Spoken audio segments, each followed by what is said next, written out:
What was, did you sleep well the night you missed the bronze?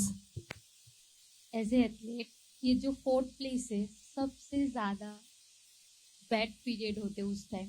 मैं नहीं, कोई भी एथलीट जो भी फोर्थ प्लेस में फिनिश करते वो कभी नहीं सो पाते बिकॉज।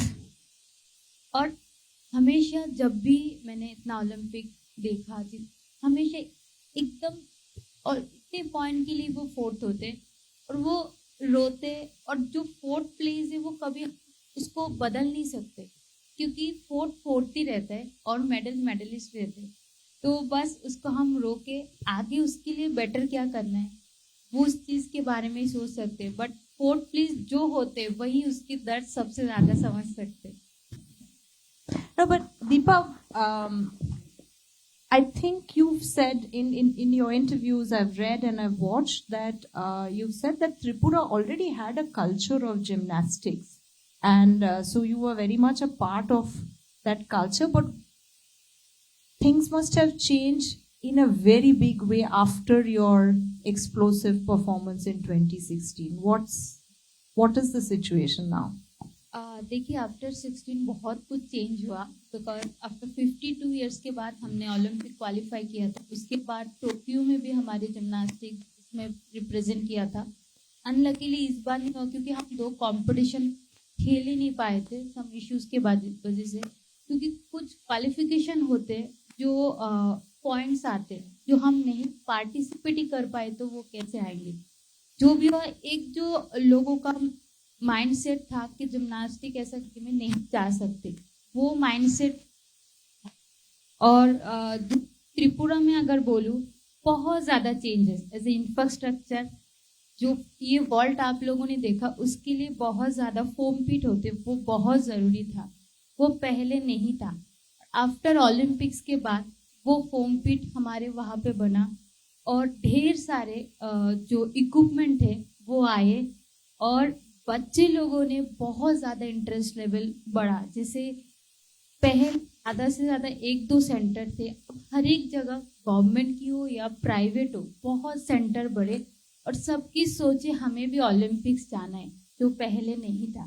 तो मेरे हिसाब से आफ्टर रियो ओलंपिक्स बहुत लोगों का सोच बदला जो बहुत ज़्यादा इम्पोर्टेंट था। Thank you for doing that. Athens 2004 was the first time women's wrestling was introduced in the Olympics. So when did you start and how was it? Was it similar to this when you started wrestling?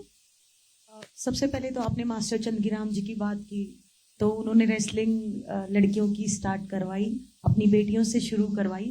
वरना तो सोच तो यही होती है कि मेरे time तक भी यही सोच थी कि कहाँ लड़कियां ये रेसलिंग करेंगी, ये तो लड़कों का खेल है। बड़ा मजाक बनाते थे कि क्या खेल क्या ही है, इसके तो करियर खराब हो जाएगा, इससे कौन शादी करेगा, और बहुत सारे तरीके की बातें उठती थी। लेकिन पेरेंट्स ने सपोर्ट किया तो मैंने कंटिन्यू किया। तो अभी जो है बहुत ज़्यादा डिफरेंट मतलब है। वो तो आपकी वजह से, पर आपकी शुरुआत कब हुई? 2004 के मैंने 4 में स्टार्ट किया। 4 में 2004 में मैंने रेसलिंग स्टार्ट किया। उस टाइम पे भी बहुत लोग यही बोल रहे थे जैसे मैंने बताया, लड़कियों को बिल्कुल नहीं आने देते थे। स्पोर्ट्स तो बहुत दूर की बात है, बाहर ही नहीं निकलने देते थे। तो मेरे मेडल के बाद काफ़ी कुछ मतलब फ़र्क पड़ा। क्या फ़र्क पड़ा? पेरेंट्स की बहुत सोच चेंज हुई कि लड़कियां भी कुश्ती खेल सकती हैं और मेडल जीत सकती हैं। मेरे मेडल के बाद बहुत सारे पेरेंट्स मुझसे मिलने आए और बोलते थे कि हम ऐसा क्या करें कि हमारी बेटी आप जैसी बन जाए। तो ये मेरे लिए बहुत प्राउड की बात है कि मैंने कितने इंडियन पेरेंट्स का माइंडसेट चेंज किया कि लड़कियां भी कुश्ती जैसा खेल कर सकती हैं। और इंफ्रास्ट्रक्चर के हिसाब से क्या बहुत चेंज आ गया? जैसे एन ओलंपिक ड्रीम है, तो ये एक एथलीट का सपना नहीं होता, ये पूरे परिवार का सपना होता है। और एक एथलीट की लाइफ चेंज नहीं करता, ये पूरे परिवार की, पूरे समाज की, उसके गांव की और बहुत सारे लोगों की लाइफ चेंज होती है इससे। तो मेरे मेडल के बाद जो जिस स्टेडियम में मैं ट्रेनिंग करती थी बिल्कुल टीन की छत थी। छोटू राम स्टेडियम रोहतक। यस।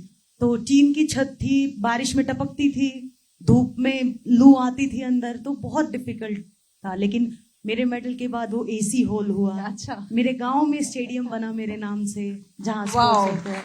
तो बहुत मतलब फर्क पड़ा। तो जैसा मैंने मेंशन किया कि एक ओलंपिक मेडल कितने सारे लाइफ चेंज करता है। बच्चों को भी अपॉर्चुनिटीज मिली है, वो अच्छी फैसिलिटीज में ट्रेन कर रहे हैं। और गांव में अभी दंगल लड़कियों के लिए होते हैं या लड़कों लड़की नहीं, बहुत अभी तो बहुत होते हैं। और क्रेज इतना बढ़ गया है रेसलिंग का, मतलब हरियाणा में आप सोचोगे नहीं कि रेसलिंग को लेकर करके क्या माहौल है।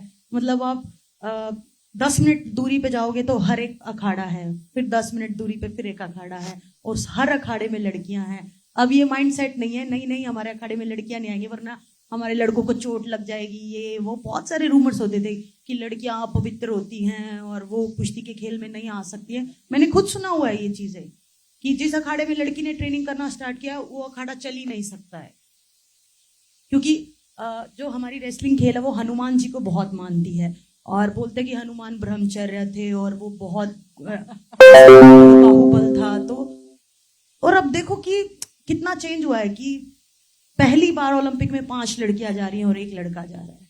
तो मतलब लड़कियों को इतना दबाया गया कि उन्होंने खुल के बता दिया कि हाँ हम भी कर सकते हैं रेसलिंग में। तो मुझे बड़ी खुशी होती है। मेरे मेडल के बाद कोई ऐसे नहीं जाता कि हाँ मुझे जॉब के लिए जॉब मिल जाएगी, मुझे कुछ मिल जाएगा।